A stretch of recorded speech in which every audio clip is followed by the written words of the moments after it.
안녕하십니까. 저는 강낙원 노무사입니다.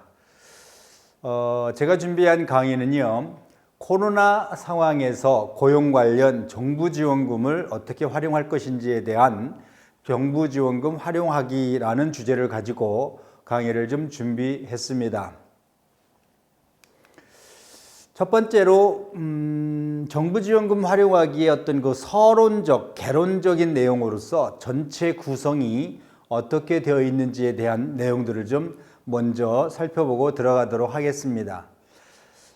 사실 이제 이게 나라에서 공짜로 이러이러한 요건이 있을 때 저러저러한 정부 지원금 챙겨줄 테니까 각 기업들을 활용하세요 라고 공지가 되어 있고 또 뭐 홍보도 많이 되고 있습니다만, 또 현실적으로 막상 우리 기업에서 실무 담당하시는 분들이 이걸 찾아 먹으려면 이게 만만치 않은 어떤 요건 충족, 또 절차, 여러 가지 형식적인 서류 작성 등등의 것들이 쉽지는 않습니다. 그래서 이 강의를 통해서 우리 실무 담당하시는 분들 입장에서는 강의 안도 있고 또 강의에 따른 교재도 다 지원이 되고 있으니까요. 우리 회사에 적합한 지원금이 어떤 것들이 있을지에 대한 어떤 그 지원금의 종류, 각 종류별 기본적인 개념과 최소한의 요건이 대략 어느 것들이다라고 하는 것 정도만 머릿속에 좀 가지고 계셔도 대략 우리 기업에서 이러이러한 채용 계획이 있어, 또 이러이러한 사업 확대 또는 개편 또는 변화가 있어, 거기에 상응하는 지원금을 좀 활용하면 어떻겠는가, 뭐 이런 정도로다가 활용하셔도 상당히 좋을 것 같습니다. 그래서 먼저 우리 고용관계를 분석을 통해서 정부 지원금을 활용한다면 어떤 것들이 있는지 종류부터 좀 먼저 체크해 보도록 하겠습니다. 우리 그 고용 관련 체계는요, 크게 보자면 노동부 산하의 고용 관련 법규를 통한 지원금 제도가 있고요. 또 하나는 우리 국세청을 통해서 세제 혜택 등을 통한 중소기업들의 고용 관련 우대 세제 등을 통한 지원, 이런 두 가지 정책이 현재 우리나라에서 추진되고 있습니다. 먼저 우리 노동부 산하에서 운영하고 있는 지원금 제도를 좀 먼저 보자면은, 다시 굳이 입법적으로 보자면 이 강의 들으시는 실무자분들께서는 이제 우리 기업에 적합한 지원금 종류가 뭔지만 파악하면 되지만, 그래도 큰 틀의 체계가 어떻게 되어 있는지를 굳이 좀 보자면, 우리 고용보험법 많이 들어보셨을 겁니다. 실업급여 등등 여러 가지를 하게 되는 근거법이 고용보험법인 건데요. 이와 같은 고용보험법에 근거한 고용장려금 제도가 있고요. 그 다음에 청년 관련돼서 지원금 같은 것들이 이제 새로 좀 등장하는데, 이게 작년에 이제 청년 채용 특별 장려금이라는 것이 운영이 됐었다가요, 올해 이제 이것이 청년 일자리 도약 장려금으로 좀 개편이 되긴 했습니다만은, 하여간 고용정책 기본법이라는 것이 있는데 그 법에 기초한 청년 고용 장려금, 이런 정도로도 이제 체계를 좀 나눠볼 수는 있습니다. 다시 고용보험법에 근거해서 지원해주는 정부 지원금이라는 제도는 세 가지 덩어리 정도로 좀 나눠볼 수 있습니다. 그 하나의 덩어리가 뭐냐면 고용 창출. 고용을 기존에 여러분들이 소속되어 있는 기업에서 상시 근로자가 10명이었다, 50명이었다. 그 인원수에서 고용을 신규로 창출한 거에 대해서 국가가 고맙다라고 주는 지원진 제도가 있고요. 그 다음에 이미 이제 고용이 되어 있지만 고용된 근로자들의 근무 여건을 개선한다. 예를 들어 근무 시간을 단축한다든지, 또 월요일 일자리 신설을 통해 가지고 일 가정 양립이 가능하도록 한다든지, 이런저런 국가 정책에 도움이 되게끔 회사의 근로관계를 좀 운영하는 그런 기업들에게 지원해 주는 고용 안정 장려금이라는 그런 덩어리가 하나 있고요. 그 다음에 세 번째가 고용 유지 장려금이라고 그래가지고 회사가 이제 어려움에 처했을 때 휴업이나 휴직 같은 그런 조치들을 하지 않습니까? 특히 지금 햇수로 벌써 이제 3년째 접어들고 있지 않습니까? 코로나 상황이라고 하는 상황에 따라서 타격이 없는 업종도 있습니다만은 일부 업종들은 극심한 타격을 받고 있기 때문에 현재의 기업 상태를 유지하고 이 상황이 끝났을 때 다시 한번 도약을 꿈꾸는 그런 기업들이 좀 많이 있는데요. 그런 기업들에 대해서 버틸 수 있는 힘을, 버틸 수 있는 정책을 우리가 유지하고 있는데 그런 것들이 바로 고용 유지 장려금 이렇게 볼 수 있겠고요. 나머지 덩어리를 뭐 이제 하나의 어떤 기타 관련된 덩어리라고도 볼 수 있겠는데 그 중에 하나가 가장 핫한 것이지요. 모든 기업들에서 이제 많이 관심을 가지고 있는 것이 청년 일자리 도약 장려금이라고 하는 것이 올해 새로 신설이 됐습니다.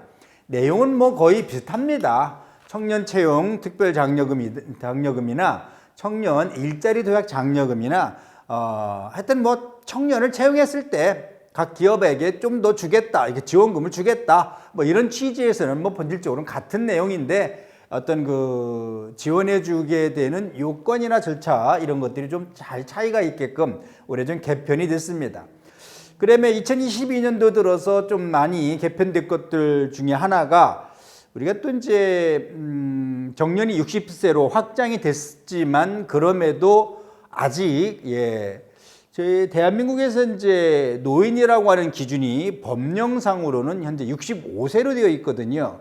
근데 60세가 돼서 일자리를 떠나야 되는 분들이 많은데 여전히 산업 현장에서는 그분들의 기술력이나 노하우가 또 많이 필요로 하는 그런 업종들이 많이 있습니다. 그런 분들한테 그런 분들에 대한 국가적 정책이 또 필요로 하다 보니까 고령자 고용장려금이라는 영역이 올해 2022년도에 좀 더 보완이 되고 좀 더 지원임이 좀 넓어졌고요.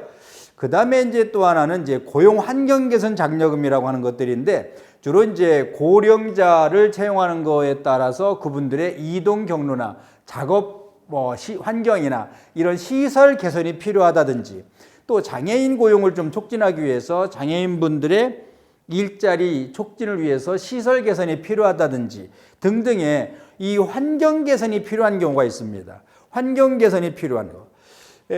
금년도 우리 고용노동부하고 중소벤처기업부를 통해서 이 환경 개선 지원금 사업들을 진행하게 되는 기업들에 대해서는 이런저런 컨설팅도 무료로 해주고 있습니다. 물론 요 지원금 관련된 컨설팅만 있는 것이 아니라 그 선제적으로 기업들이 필요로 하는 뭐 근로계약서 급여대장 개편이라든지 취업규칙 정리라든지 하는 기초 세팅이 전제가 되기 때문에 그런 것들을 무료로 좀 컨설팅 받으시고 더 나아가서 우리 회사에 이런 환경 개선이 필요한 그런 상황이 됐을 때 기왕이면 좀 더 지원금 활용하시거나 또는 저리의 이자를 가지고 활용할 수 있는 대부 사업이나 이런 것들을 할 수 있는 것들이 있으니까 눈여겨서 보시면 좋을 것 같습니다. 지금까지 이제 우리가 고용보험법을 통한 우리 정부지원금의 전반적인 내용들에 대해서 살펴봤다고 한다면 이제는 우리 사업장에서 구체적으로 그러면은 어떤 것들을 활용해 볼 수 있을 것인지 하는 것에 대해서 하나씩 일종의 체크리스트라고 할 수 있겠네요. 이런 것들 한번 좀 보자고 한다면 우리 회사에서 신규 근로자, 신규로 이 근로자들을 채용할 계획이 있다. 그런데 그 신규로 채용을 한 근로자들에 대해서 근로시간을 단축하면서 근로자를 추가로 채용할 계획이 있다. 이런 경우에는 일자리 함께하기 지원금. 제조업으로서 해외에 나갔다 국내에 복귀할 계획이 있다 하는 경우는 국내 복귀 고용지원금. 또 만 50세 이상의 근로자를 중점적으로 채용이 예정이 되어 있다. 그럼 신중년 적합직무 고용지원금이라든지 또 중증장애인을 채용해도 무방하다든지요. 아니면 섬 지역에서 사업하시는 기업이라든지 아니면은 독신이 되신 여성 가장을 채용할 계획이 있다든지 즉 취업 프로그램 이수자, 취업 프로그램 이수자들을 채용할 계획이 있는 분들은 이게 이제 가장 많이 활용하고 있는 것 중에 하나죠. 고용 촉진 장려금이라고 그래서 현재 그 취업 프로그램 이수 형태로는 뭐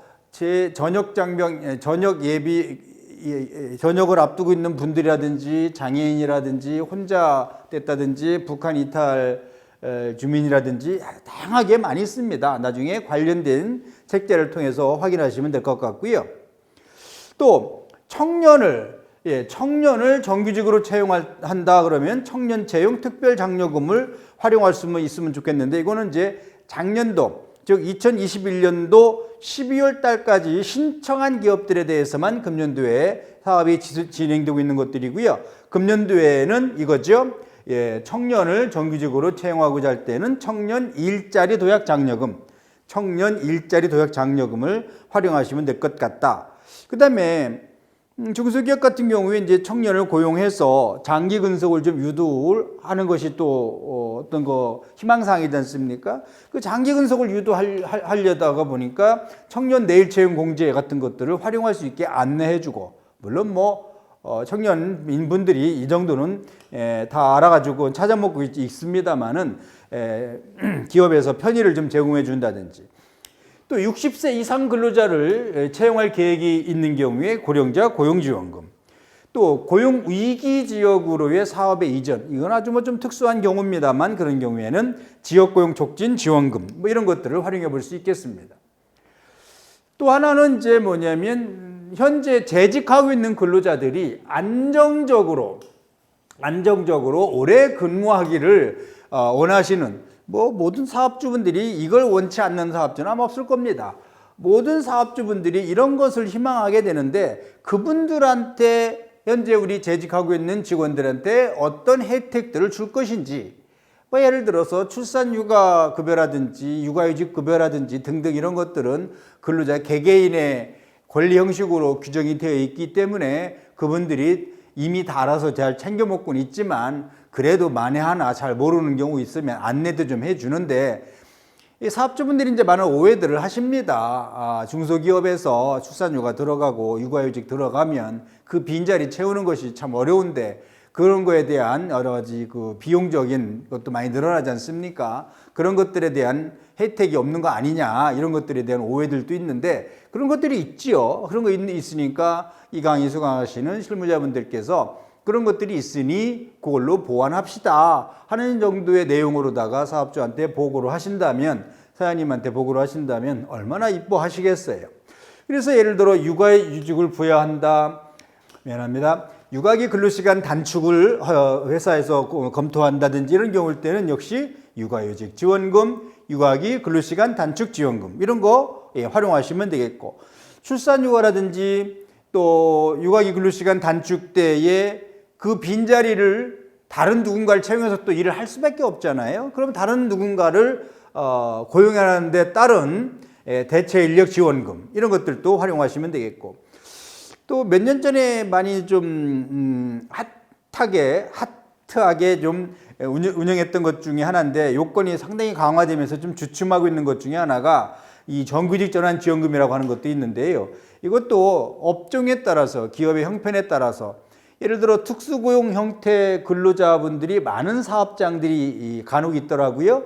그런 사업장 같은 경우는 사람 구하기 힘든데 계속 그냥 뭐 개인 사업자 형태로 갈 것이 아니라 뭐 협의를 잘 하셔서 사대보험 드는 것이 좀 부담스럽긴 하지만 정규직으로 가는 거에 대해서 동의한다고 한다면 회사에서도 이런 정규직 전환 지원금이라고 하는 것, 한 사람당 1년에 960만 원이면은 상당히 괜찮은 제도 아닙니까? 뭐 그런 걸 통해서 한다든지, 또 일주일에 우리가 이제 소정근로 시간이 기본적으로 이제 209시간을 가지고 운영하는데, 주 40시간 기준으로 운영하는데, 그것보다는 단축해서 우리 사업장을 운영해도 괜찮다. 그럴 때는 워라벨 일자리 장려금, 또 예를 들어 조기 출근, 조기 퇴근이라든지, 또는 근무 시간을 좀 단축해서 근무한다든지 뭐 등등의 유연근무제 활용이 가능한 그런 사업장 같은 경우에는 일가정 양립이 가능할 수 있게끔 그 환경개선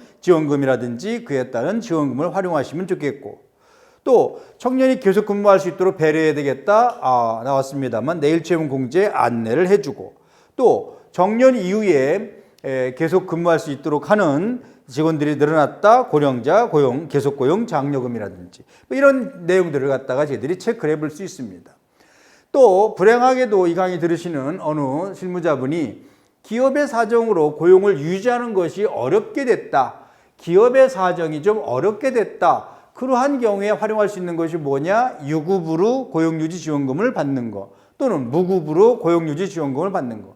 요 유급은 회사가 이제 좀 그래도 먹고 살만 하니까 유급으로 하는 거고 그렇지 못한 기업들은 무급으로 고용유지만 그러니까 휴직계 받고 나서 무급으로 그냥 근속기간만 가게 되는 경우에도 퇴직금 등에 대한 부담이 있으니까 정부에서 지원을 해주는 것인 거죠. 그다음에 고용 촉진을 위한 고용환경 개선이 필요한 이런 경우에 아까 말씀드렸던 고령자 고용환경 개선 지원이라든지 일생활 균형 인프라 구축비 지원이라든지 이런 것들이 현재 마련되어 있으니까 우리 회사에서 우리가 챙길 것이 어떤 것들이 있는지 그거를 체크 한번 해보시는 것이 중요하다 이렇게 판단이 됩니다. 그래서 첫 번째 제가 마련한 코로나 상황에서도 우리가 활용할 수 있는 정부 지원금의 내용들 중에서 전반적인 내용과 그리고 우리 회사에서 적용할 수 있는 체크리스트 비슷한 그런 항목들을 좀 우리가 한번 확인해 봤습니다.